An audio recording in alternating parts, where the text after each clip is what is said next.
Olá, boa noite. Meu nome é Beatriz Bula e eu tenho a honra de, a partir de hoje, apresentar o É Notícia. E para a estreia da temporada de 2025, o É Notícia entrevista hoje o ministro da Fazenda, Fernando Haddad. Ele que já foi ministro da Educação, prefeito da cidade de São Paulo e é professor da USP. Ele é o responsável pela condução da economia do país e um dos principais quadros da política nacional. Ministro, obrigado por estar aqui conosco hoje, é um prazer recebê-lo. Prazer é meu, Beatriz. Ministro, eu vou começar falando de um assunto que está na ordem do dia das famílias brasileiras, a inflação dos alimentos. O presidente Lula, durante a campanha eleitoral, prometeu que o brasileiro ia ter picanha no prato, voltar a ter carne no prato. Carne é um dos alimentos que mais está puxando a inflação dos alimentos no último ano. E há uma perspectiva de continuidade inflacionária para esse ano, para alguns dos alimentos que compõem essa alimentação tradicional das famílias brasileiras. O que o governo pode fazer no curto prazo para ajudar a resolver essa situação? Bom, você tem toda a razão, é um problema que está preocupando muito o presidente Lula, porque em 2023 e até meados de 2024, nós vimos muito bem com a questão do preço de alimentos. Estava caindo bastante, em função de vários fatores, né? O primeiro deles, a produção agrícola brasileira em 2024 foi muito boa, né? 2023, perdão, foi muito boa. Depois nós tivemos uma queda do dólar no começo do governo bastante significativa.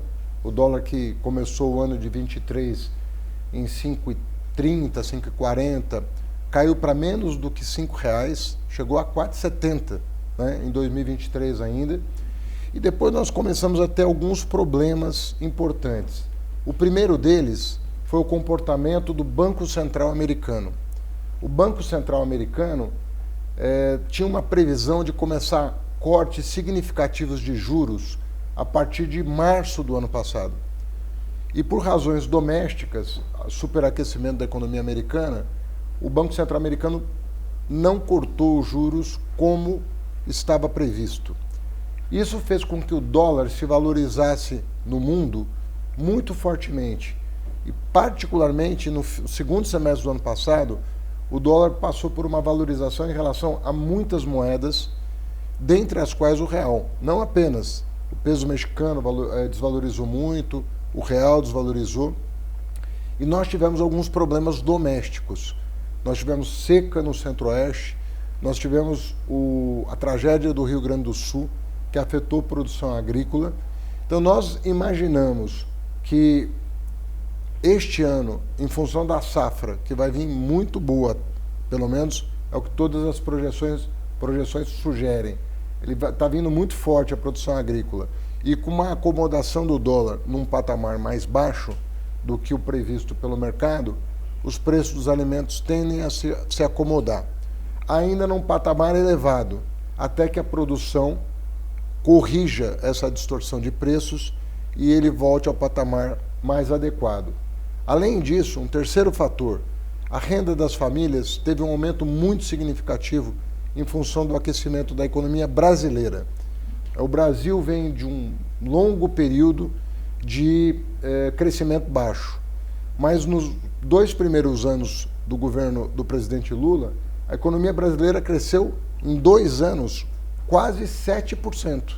Cresceu 3,2% em 2023 e as estimativas é de 3,5% a 3,6% em 2024. Isso é um crescimento que há muito tempo não se vê. Desde do final do segundo mandato do presidente Lula, não se vê um crescimento tão forte. Então a demanda por produtos agrícolas aumentou no Brasil e, em virtude da abertura de mercados internacionais para a produção brasileira, também a demanda do mundo pelos produtos brasileiros aumentou. Então a produção brasileira não caiu, mas a demanda por produtos brasileiros aumentou. Então você teve todos esses elementos combinados, dólar, clima e demanda, que afetaram o preço dos alimentos. Tudo isso, no nosso entendimento, tende a se acomodar daqui para frente. Mas o governo tem falado em discutir medidas pontuais e imediatas. O senhor é favorável a esse tipo de medida? Olha, por exemplo, reduzir as alíquotas de importação em determinados casos, algum tipo de medida nesse sentido? O que o senhor acredita? Tem alguma coisa que pode inspirar algum cuidado, né? Por exemplo, vou citar um exemplo que não necessariamente vai acontecer, mas a lei do combustível do futuro, por exemplo, prevê que o Conselho de Política Energética possa calibrar a utilização de grãos para a produção de combustível, justamente em função da inflação.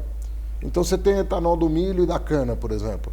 Se estiver afetando os mandatos, como nós chamamos, né, os mandatos de 27%, 30% de mistura de etanol na gasolina, mas isso é uma questão técnica que exige mais estudo e nós não podemos prever tomar essa medida antes da gente verificar o efeito da safra sobre os preços agrícolas, entendeu? Não é prudente você mexer muito com essas coisas antes de aferir o impacto real. Mas houve, na reunião ministerial com o presidente, houve algumas indicações nesse sentido, mas ficou tudo no âmbito dos estudos técnicos. Não foi tomada nenhuma medida no âmbito daquela reunião. Ministro, e os economistas vêm dizendo que para resolver de fato essa questão, inclusive da inflação brasileira, dos alimentos, é preciso olhar o lado fiscal das contas públicas, especialmente para o lado das despesas. Sim. Né?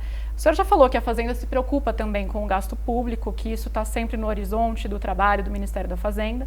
Eu queria entender o diagnóstico do senhor, o quão grave é ou não é esse quadro fiscal brasileiro hoje? Olha, eu trabalho com um conceito um pouco diferente, né? Eu entendo a posição dessas pessoas, mas não consigo compreender o argumento de que o governo não está fazendo a sua parte. Veja bem, nós tivemos o governo Temer e o governo Bolsonaro com déficits fiscais muito superiores ao que está sendo observado agora. Havia muita retórica de cuidado com as contas públicas, mas nem o Meirelles nem o Guedes conseguiram produzir um superávit sustentável das contas públicas. E não estou nem colocando culpa em quem quer que seja, porque às vezes a pessoa se vende como superministro, mas na hora de você falar lá no Congresso, discutir com os parlamentares, o déficit dos 7 anos de governo Temer e Bolsonaro são déficits que somaram 2% do PIB. O ano passado nós tivemos um déficit de 0,1%. Então, passa uma ideia falsa de que estava se cuidando das contas públicas antes e não está se cuidando agora, quando os números revelam uma coisa completamente diferente do que está sendo veiculado. Não se estava cuidando, na prática, das contas antes e está se cuidando agora. Então, eu penso que assim, nós precisamos ter algum compromisso com a honestidade intelectual. Você viu uma reportagem dos jornais, não é nem o Ministério da Fazenda, dizendo que os economistas erram 95% das suas projeções, o tal mercado. Erra 95% das suas projeções. Então, eu não estou querendo aqui fulanizar, não é meu feitio fazer isso. Eu gostaria só que as pessoas compreendessem que é preciso ter uma honestidade intelectual em relação aos fatos. Eu vou dar um exemplo.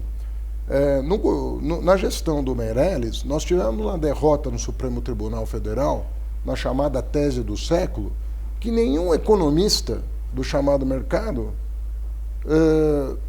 fala sobre, entendeu? Parece que a questão não existe. Nós até hoje estamos pagando uma conta de R$1 trilhão de prejuízo fiscal por uma decisão do Supremo Tribunal Federal por 6-5. Ou seja, se o governo tivesse sido ali diligente em explicar para os ministros do Supremo as consequências daquela decisão, nós teríamos uma dívida pública hoje 10% do PIB menor. E eu não vejo esses que são chamados a falar a todo momento, não vejo nenhum deles tocar no assunto. E muitos são meus colegas de mestrado, de universidade, e ninguém provoca essa discussão em relação a isso, né? O Bolsonaro produziu o maior déficit da história do país. Uma parte é pandemia, mas tem outra parte que não tem nada a ver com pandemia. E isso mesmo dando calote em precatório, mesmo vendendo estatal na Bacia das Almas, como foi o caso da dilapidação da Petrobras e da venda criminosa da Eletrobras, da maneira como foi feita, e ninguém também toca nesse assunto. Eu gostaria que nós fôssemos mais honestos intelectualmente em apontar os problemas, sem querer fulanizar, a culpa é desse, a culpa é daquele. Temos um problema, estamos endereçando esse problema. Você está diante de uma pessoa que nunca negou que o problema existe, muito pelo contrário. Então nós precisamos ter alguma calma em falar concretamente o que está acontecendo e não vir com a história de que o governo do presidente Lula não está tomando as providências. Nós acabamos, há um mês atrás, acabamos de aprovar um conjunto grande de medidas de economia na parte da despesa e também medidas de combate ao gasto tributário. O que é o gasto tributário, para quem está nos ouvindo? São aqueles benefícios fiscais que são dados a empresários escolhidos a dedo, os tais amigos do rei, né, que vão ali e conseguem benesses, né, em leis para não pagar imposto. Imposto que você paga, imposto que eu pago, imposto que o trabalhador paga, mas que o empresário bilionário não paga. Mas então falando... nós corrigimos isso, combatemos o gasto tributário, estamos contendo o chamado gasto primário. Se a inflação, em função dos fatores que eu já salientei, escapou do teto, vamos tomar providências para trazê-la para um patamar considerado adequado, suportável pelo Conselho Monetário Nacional. Agora, o que está sendo vendido tem um componente ideológico, na minha opinião, que não ajuda. Deixa eu voltar um minuto na questão do gasto tributário que o senhor falou. O senhor tem falado bastante disso, o senhor menciona as MPs que foram enviadas pelo Congresso, o Congresso não aprovou, o senhor fala, tudo bem, uma democracia, vamos continuar olhando para frente. Tem mais coisa que dá para mexer no gasto tributário ainda que o governo pretende fazer nesse ano? Isso, assim como o gasto primário, isso é uma atividade de rotina do Ministério da Fazenda e do Ministério do Planejamento. Mas aí eu faço uma pergunta específica. Onde? Porque a gente tem alguns pontos bem sensíveis do gasto tributário. Simples, Zona Franca de Manaus. Então o governo pretende, por exemplo, mexer na dedução de despesas médicas do imposto de renda?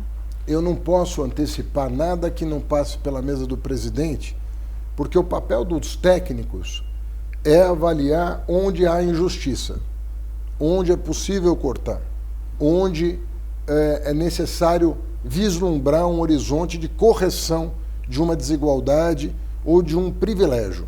Esse é o papel dos técnicos. Então, quando nós falamos da aposentadoria de militares, nós estamos falando disso. Quando nós estamos falando de super salários, que vocês noticiam todo momento, pessoas ganhando 400, 500 mil reais num mês, quando o teto do serviço público é 10% disso. Nós estamos trabalhando isso. Tem dois projetos de lei pendentes de votação no Congresso Nacional sobre aposentadoria de militares e supersalários. Há resistência nos dois casos. O senhor acha que eles vão ser desidratados? Mas o papel do governo... Primeiro, o papel da área técnica é levar para o presidente um cardápio. Olha, as distorções são essas. Então nós apontamos todas as distorções.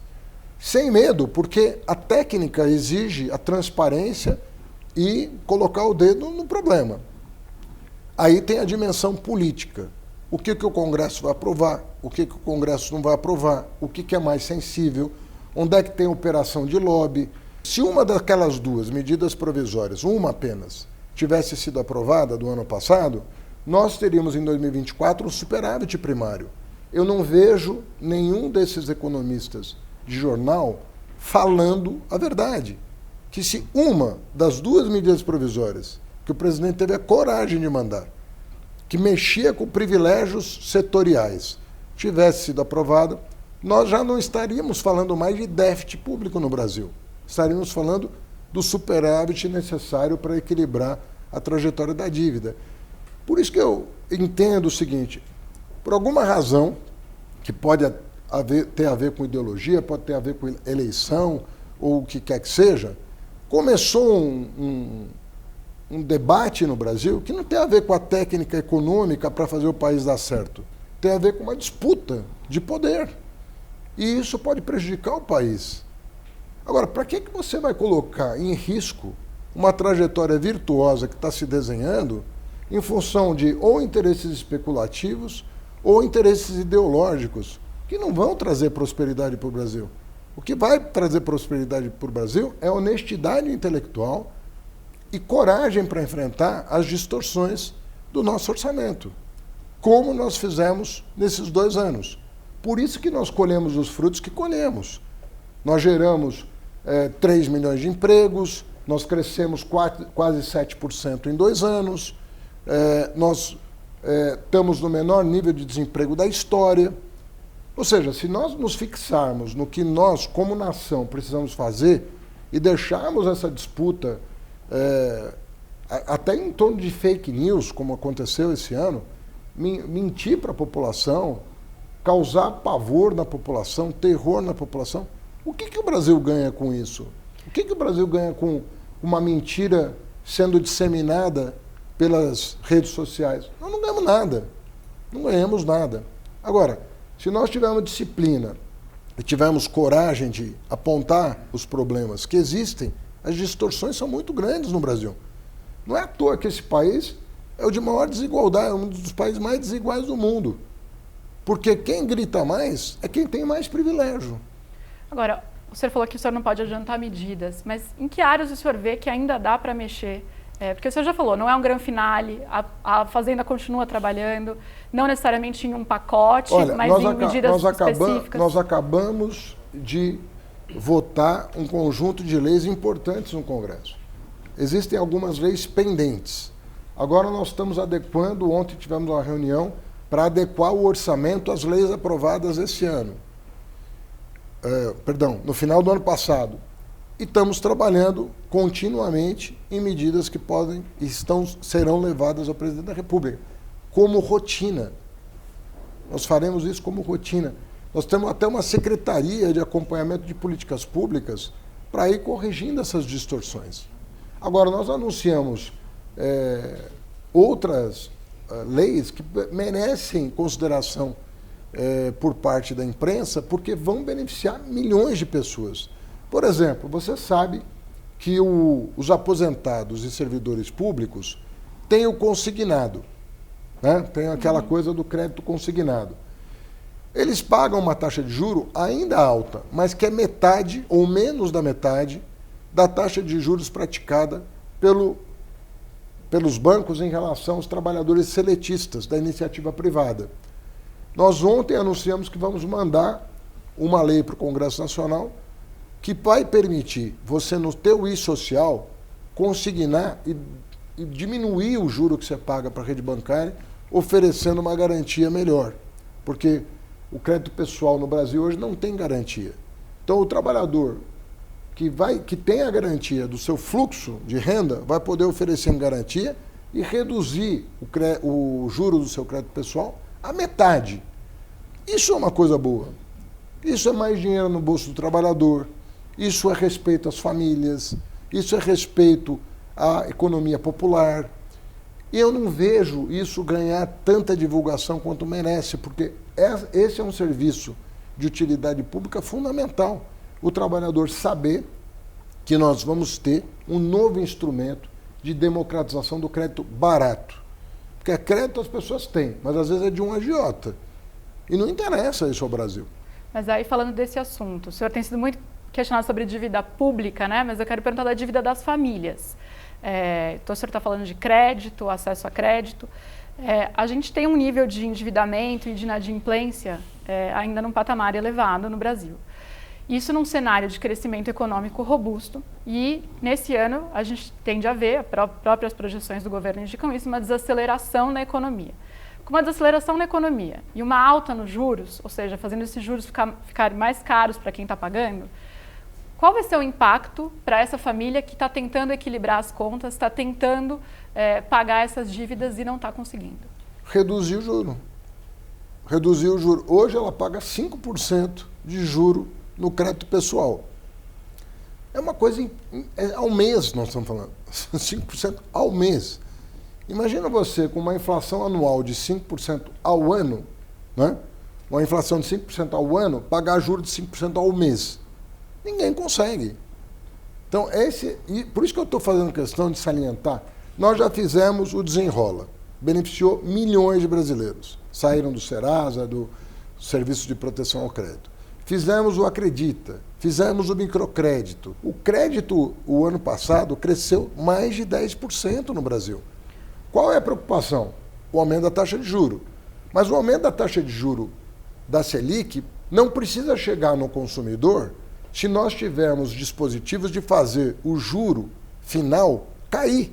A Selic pode subir e o spread pode cair, compensando o aumento da Selic. É isso que foi anunciado ontem. Isso vai acontecer nesse ano? Então, não, vai acontecer nas próximas semanas. Talvez em 2 semanas. Mas digo, a alta da Selic, então, não vai bater na ponta, no consumidor final, na tomada de crédito. A ideia é essa. Como as famílias já têm uma dívida, nós queremos fazê-las migrar de uma dívida com juro alto para uma dívida com juro baixo. Ou seja, mesmo com o aumento da Selic, você pode ter uma redução do juro cobrado das famílias, em função desse novo dispositivo que, na opinião dos bancos, é revolucionário o que o governo vai fazer.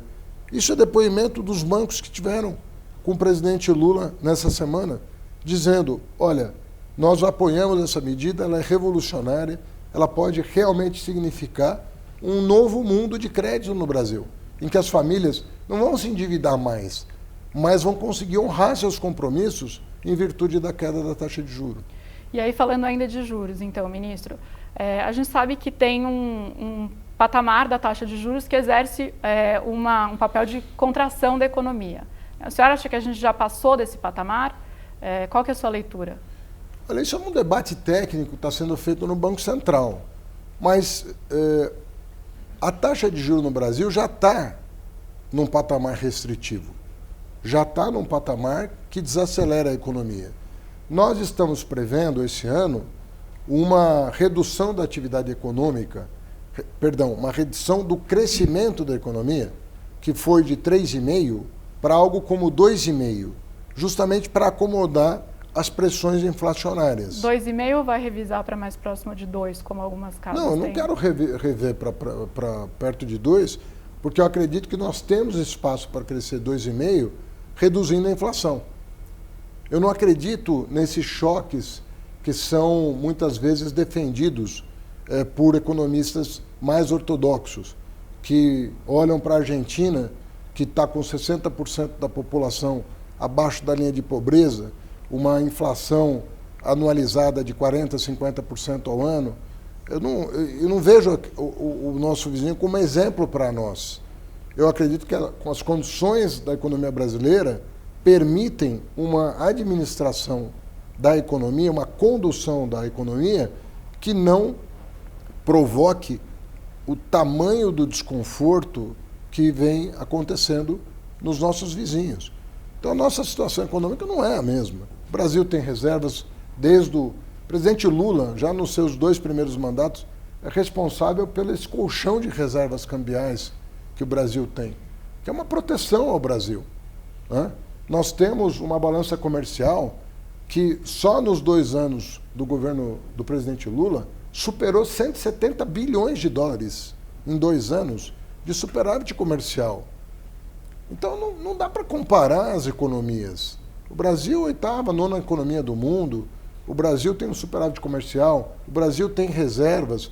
Para que nós vamos fazer um choque tão pesado sobre a população se nós podemos acomodar as tensões inflacionárias com uma redução desse ímpeto que aconteceu no ano passado, mas ainda num patamar que permite que as oportunidades econômicas para as famílias se expandam, ainda que tenhamos aí um semestre mais difícil, mas é natural. O governo do presidente Lula teve que enfrentar problemas. Você lembra que em 2009, o fruto da crise financeira internacional de 2008, o PIB brasileiro de 2009 cresceu muito pouco.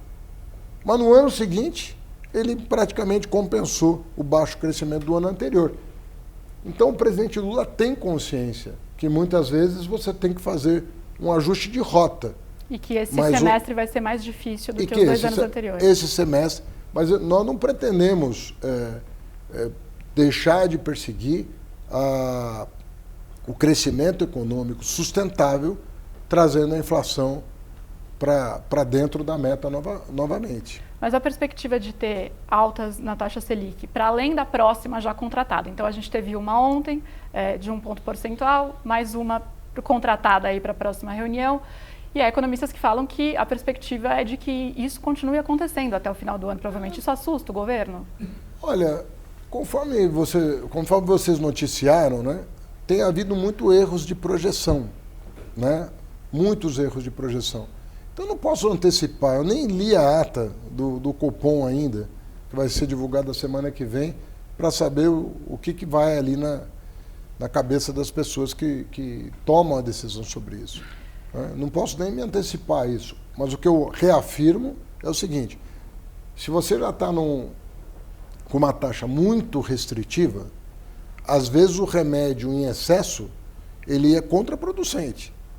Todo remédio tem a dose certa, né? Não é porque eu digo para você que esse remédio é bom para curar o seu problema, que você vai tomar o frasco inteiro num dia, né?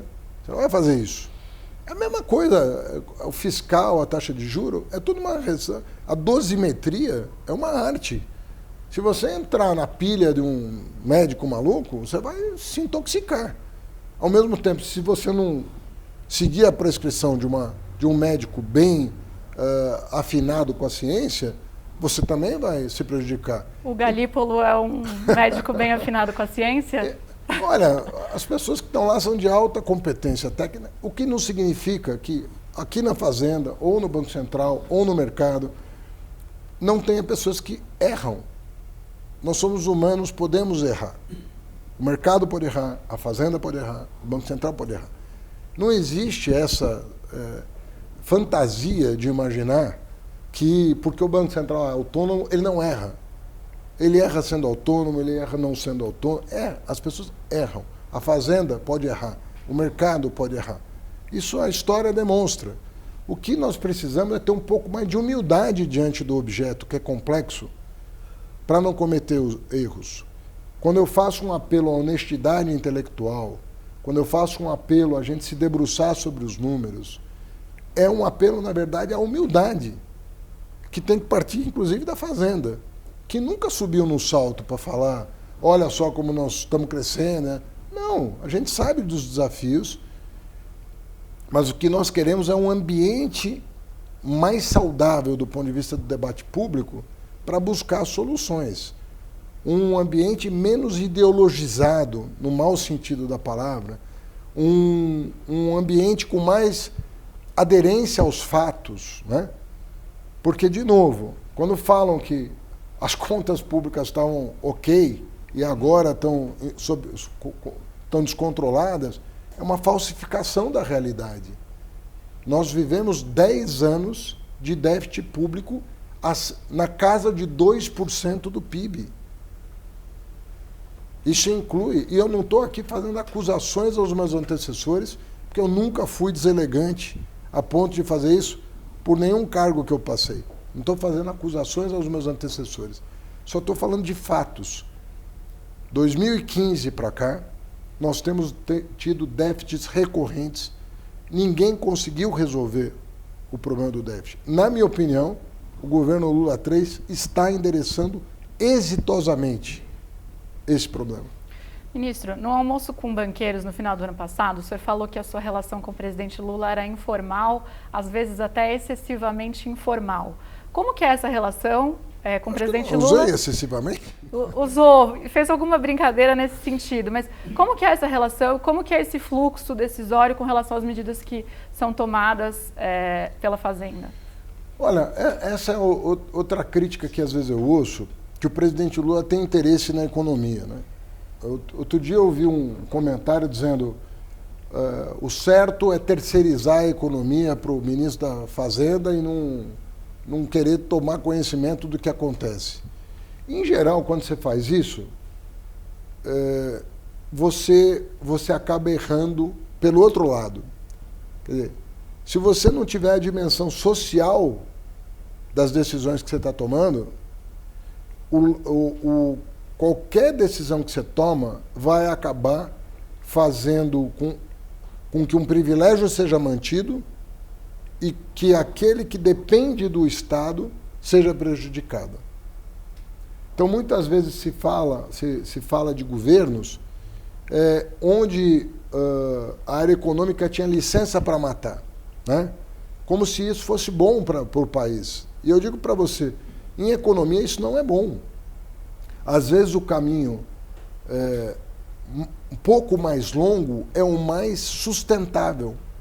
Quando eu digo a você que a nossa obsessão é atacar privilégios para fazer o ajuste das contas, é porque é muito fácil deixar o salário mínimo congelado durante 7 anos. É muito fácil, né? Você manda para o Congresso e não reajusta o salário mínimo. Agora, nós herdamos 33 milhões de pessoas passando fome. E aí? Como é que você faz? Então, o que eu quero dizer é o seguinte, a minha relação com o presidente Lula, quando eu estava na educação, era uma. Quando eu estou na Fazenda, é outra. Por quê? Porque a tarefa do ministro da Educação e a tarefa do ministro da Fazenda é diferente. O presidente Lula é a orquestra, é o maestro da orquestra. Ele tem que organizar o time. Ele sabe que eu estou aqui com um propósito que ele reconhece imprescindível. Ele reconhece. Agora, ele só pesa uma série de outras variáveis, como essa dimensão de quem é que está pagando a conta, quem é que está sendo chamado a pagar a conta. Então, quando ele vê que o andar de cima, pela primeira vez na história, está sendo chamado a pagar a conta, ele fica mais aliviado de saber que aquela família humilde não vai ser prejudicada pela necessidade de olhar para o fiscal. O andar de cima, o senhor fala, mencionando aí a reforma tributária, tanto a que foi aprovada sobre o consumo, como a que vem sobre a renda, é isso? É revolucionária. Não estou falando só disso. Veja você, até outro dia, né, ninguém teve coragem de taxar os fundos exclusivos. As famílias muito ricas do país tinham um fundo patrimonial que era isento de imposto. As famílias mais ricas do país, patrimônio médio dessas famílias era de 300 milhões de reais e ficaram isentas de imposto durante décadas. O presidente Lula me autorizou a incidir. As famílias mais ricas ainda, que tinham o chamado fundo offshore, fora do país, em paraísos fiscais, ficaram décadas sem pagar impostos.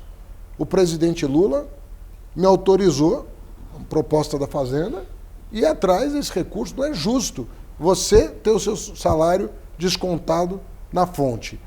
E uma família de um bilionário ter um fundo em paraíso fiscal sem pagar um tostão de imposto de renda no Brasil, onde o dinheiro foi ganho.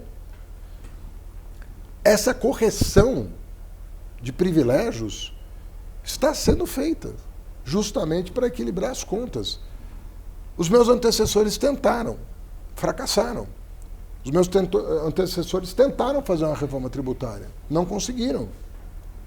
A nossa reforma tributária, que entra em vigor em 2027, por acordo com o Congresso, vai permitir que uma pessoa pobre que compre no mercado tenha o valor do imposto restituído na sua conta corrente, se ele tiver no Cade Único, se ele tiver no Bolsa Família. A nossa reforma tributária vai permitir a expansão da cesta básica, que vai baratear o preço dos alimentos. A nossa reforma tributária vai permitir que quem ganha até 5 mil reais de salário não pague mais imposto de renda. Essas coisas deveriam ser celebradas num dos países mais injustos do mundo, mais desiguais do mundo. Então, é um equívoco imaginar que um presidente possa se abster de opinar sobre o que é justo, porque tem várias formas de organizar as contas públicas. E o Brasil não tem sido prodigioso em fazer o peso do ajuste recair de forma justa pela população. Porque, repito, é muito fácil você, com a caneta de ministro de um governo de direita ou de extrema-direita, dizer, agora acabou para o trabalhador. Ministro, eu quero continuar falando da... E repito, e nem assim fazer o ajuste das contas. Olha só o que nós vivemos em 7 anos. O trabalhador pagou e as contas não foram ajustadas. Quero continuar falando da relação com o senhor, com o presidente Lula um pouco, mas é sobre outra ótica agora. Em 2018, o senhor foi chamado a uma missão e aceitou concorrer à presidência.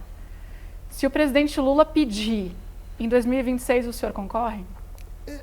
Eu não vejo essa perspectiva, porque nós temos uma pessoa incomum na presidência da República, que ganhou 3 eleições presidenciais diretas, né? Uma pessoa que tem uma trajetória épica como nunca se viu no Brasil, uma pessoa que um retirante do Nordeste, que vendeu amendoim, engraxou sapato, chegou a torneiro mecânico, chegou à presidência de um sindicato, chegou à presidência da República. É uma história que nós não podemos abrir mão. O presidente Lula é muito importante para o Brasil, muito importante para o Nordeste, muito importante para os negros do Brasil, para as mulheres do Brasil. Eu não vejo essa perspectiva. Mas ele mesmo falou recentemente que pode ser que não seja ele o candidato. É da vida falar essas coisas. O senhor é visto como o sucessor natural. Eu não tenho 2026 em mente. Estou trabalhando aqui com...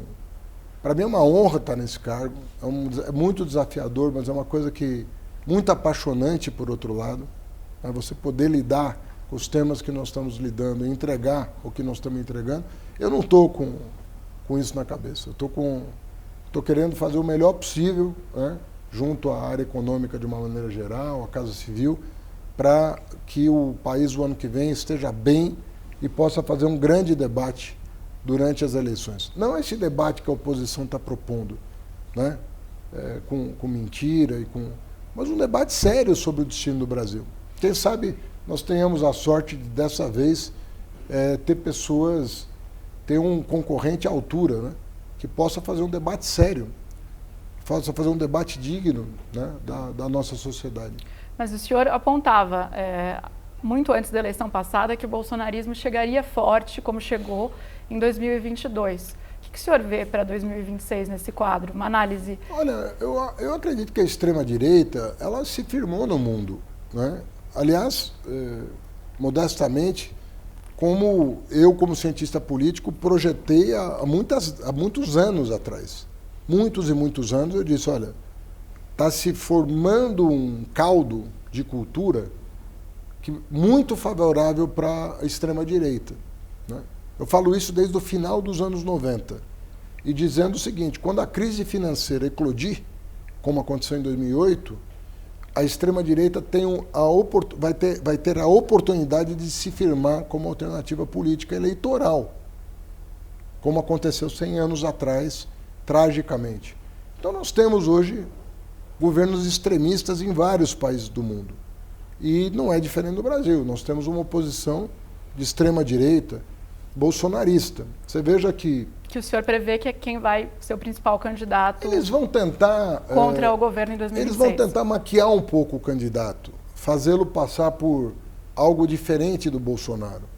Mas não é... Isso vai ser só no período eleitoral. Que, na verdade, mesmo que... O Bolsonaro nem é propriamente uma liderança, mas o que ele representa em termos de intolerância, em termos políticos, isso está acontecendo na nossa sociedade. É visível que isso está acontecendo. Então, seja quem for o candidato da direita, ele vai ostentar as bandeiras mais retrógradas, como nós temos visto acontecer.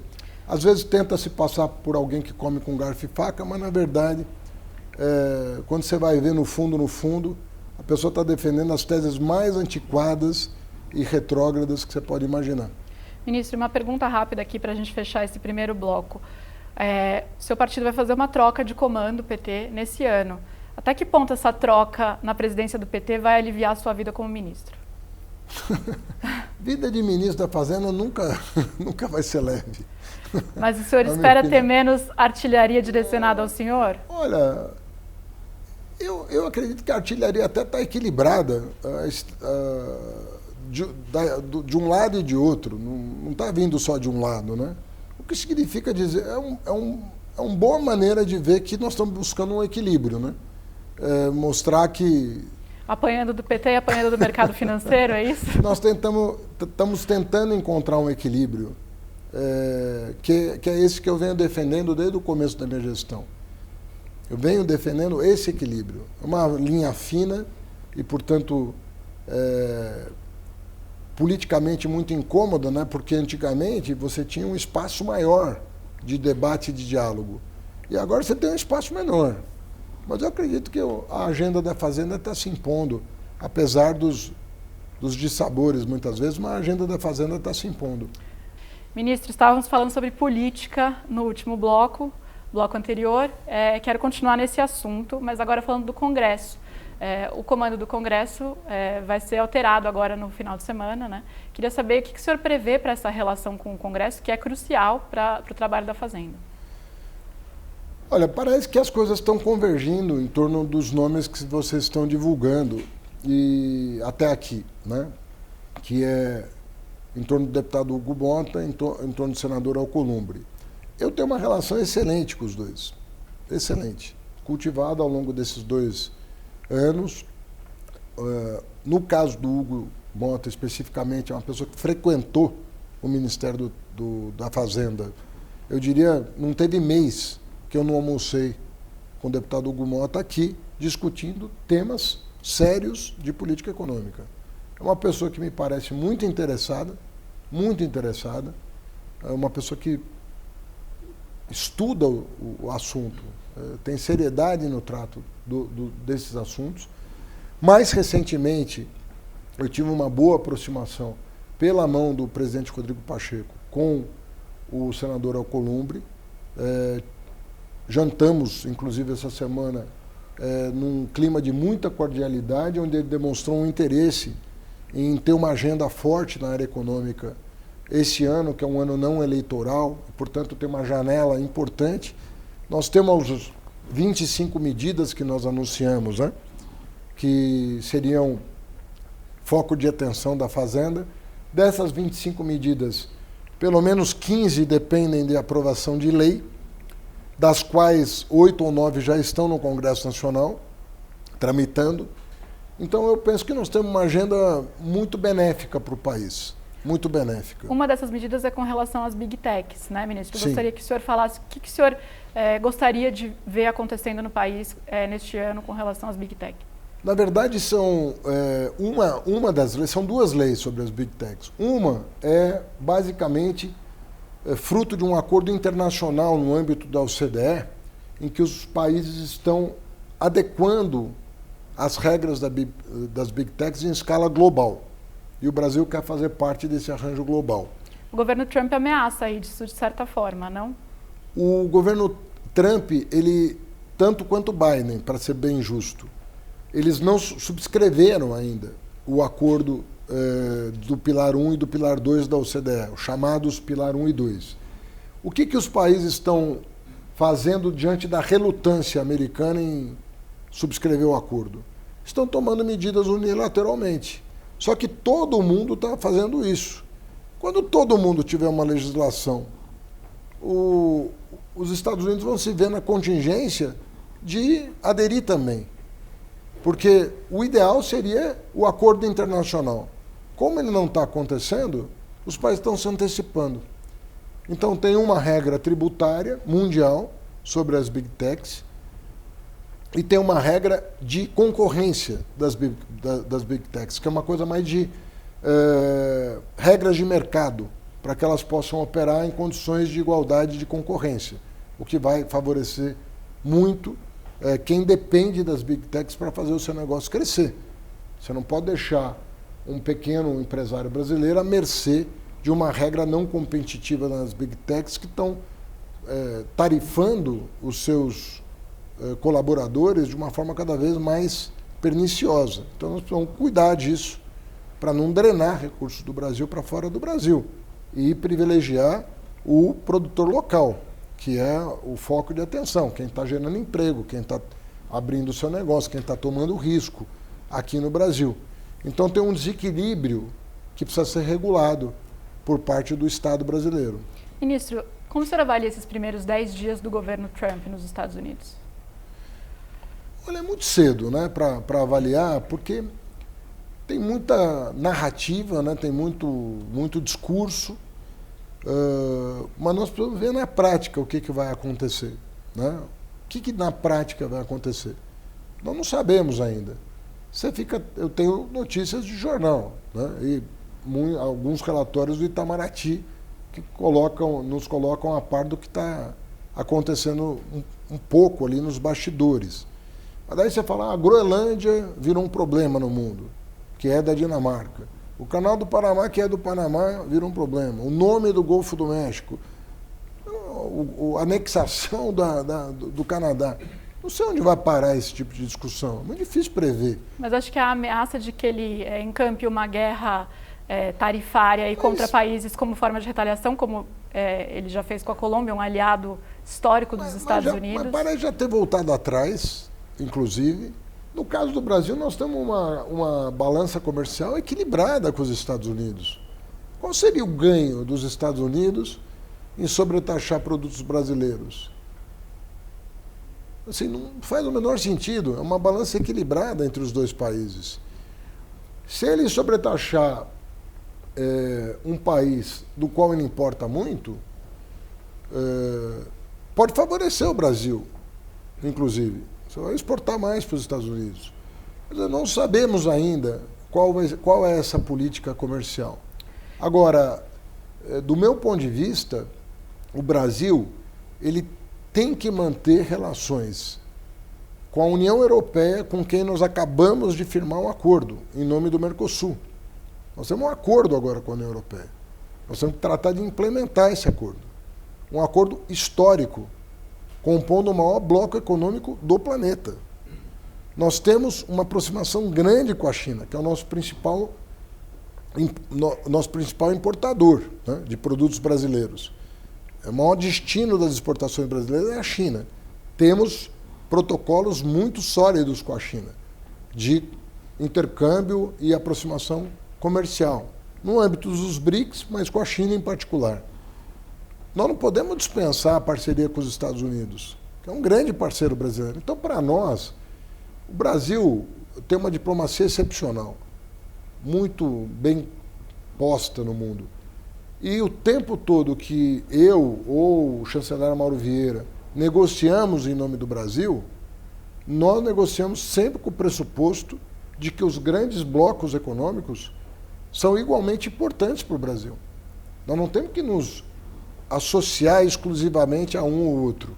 Então nós vamos abrir as portas do Brasil para a China e Sudeste Asiático, para a Europa, agora com o acordo firmado, e também, se houver interesse dos Estados Unidos em aprofundar as relações conosco, sobretudo na questão de transformação ecológica. Mas nós podemos fazer uma grande parceria. O Trump muda a orientação global sobre transição energética, né? Estando no governo. Mas olha só, por paradoxal que pareça, quando ele corta os subsídios à transformação ecológica nos Estados Unidos, ele abre um campo enorme de investimento no Brasil. Vai ser bom para o Brasil, então. Nós já estamos sendo procurados por investidores que iam fazer suas plantas lá e que estão agora procurando o BNDES para fazer aqui. E nós somos uma área, nós temos vantagens competitivas incríveis em relação à produção de energia barata, eólica e solar no Brasil. Ministro, os dados macroeconômicos do governo Biden eram muito bons. Alguns economistas falam que os melhores desde o Roosevelt, inclusive. E a população não sentia isso na ponta. Isso está acontecendo no Brasil também, na avaliação do senhor? Acredito que não. Lá o efeito... Primeiro que, na minha opinião, uma inflação como chegou nos Estados Unidos é muito incomum. Fazia muito tempo que os Estados Unidos não viviam um processo inflacionário como que viveu. Aí você fala, mas no Brasil está tendo inflação. Não tem nada a ver a proporção. Eu vou te dar um dado. Dos 26 anos de regime de meta de inflação, em apenas 6 ou 7 anos, a inflação ficou abaixo de 5% no Brasil. 2 desses 7 anos foi 2023 e 2024. Então, o senhor acredita que em 26 a economia brasileira ajuda o governo, ao invés de atrapalhar, como aconteceu lá com o Biden? Eu acredito que se nós continuarmos a perseguir o objetivo de crescer com sustentabilidade, não descuidando da questão inflacionária, nós podemos chegar em 26 numa situação ótima. O que era difícil de acontecer nos Estados Unidos, porque lá, eu repito, há muitas e muitas décadas o juro não chega num patamar tão alto. O juro nos Estados Unidos impacta diretamente as hipotecas, os aluguéis, coisa que não acontece aqui. Percebe? Então você tem é uma outra economia, né?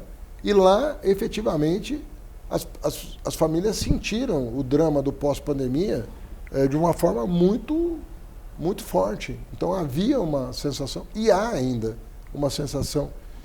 O que há é esperança, porque sempre quando você elege um governo, o humor muda.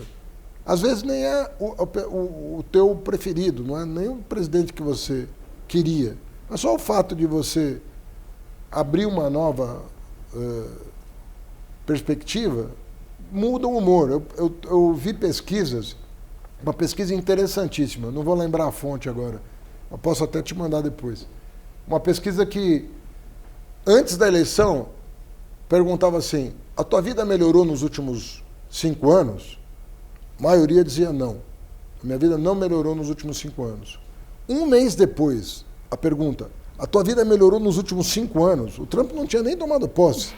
A maioria respondia sim, a minha vida melhorou nos últimos 5 anos. É a percepção. Você vê que a psicologia humana é mais complexa do que a gente imagina. A mesma pergunta feita antes e depois da eleição, sobre 5 anos pretéritos, passados, a pessoa respondeu diferentemente. E aí, falando ainda de psicologia humana, mas também das críticas aí que o senhor tem recebido, a oposição tenta colar no senhor o rótulo de quem está aumentando carga tributária da população. O senhor está na mira aí de críticas de diversos lados, né? Isso preocupa o senhor? O senhor pretende tentar desfazer essa imagem de alguma maneira? Então, você é jornalista. Diz um imposto que foi criado ou uma alíquota que foi aumentada, majorada. Você é jornalista. Você é jornalista econômico. É porque houve uma confusão no ano passado, neste ano. Confusão tem muita. Mas é o rótulo que estão tentando colocar no senhor. Mas como você... com razão ou sem razão, mas estão tentando. Como você mesmo falou, como você mesmo está falando, com base numa confusão criada artificialmente, inclusive por inteligência artificial. Circularam vídeos de deepfake com minha imagem modificada, falando coisas que eu jamais diria. Quando isso acontece, o que eu espero é solidariedade, inclusive da imprensa, inclusive sua solidariedade. Porque quando a barra vai para esse nível, aí você não está falando mais de democracia. Você não está mais falando de democracia. Democracia é a vitória do melhor argumento. Agora, quando você pega a imagem de um ministro da Fazenda, faz uma deepfake, um vídeo que uma pessoa humilde vendo não é capaz de reconhecer a falsidade, aí você fala, isso pode colar? Eu não sei, eu não vivo disso. Eu jamais faria isso contra um adversário. Eu jamais autorizaria isso contra um adversário. Eu jamais assumiria um cargo em função de uma vitória com base em ofender uma pessoa com esse expediente, com esse tipo de instrumento. Eu sou uma pessoa formada na democracia. Eu acredito na democracia. Então, quando eu vejo os meus adversários fazendo isso, eu lamento por eles e pelo Brasil. Por eles porque não tem caráter. E pelo Brasil, que é submetido a uma lavagem cerebral com tecnologia de ponta para induzir as pessoas a imaginar que a extrema-direita tem apreço pela população. Qual é o apreço que eles têm?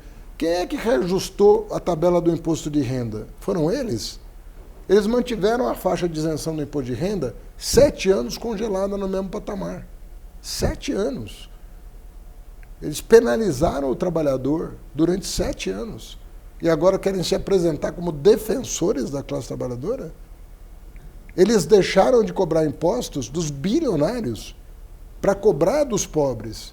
E eles querem se apresentar como defensores da classe trabalhadora? Bom, se a democracia entrar nessa, eu penso que os teus filhos, os meus filhos, vão estar vivendo num mundo muito pior, se nós deixarmos isso acontecer. Isso é muito ruim para o país e é para o mundo, está acontecendo no mundo inteiro.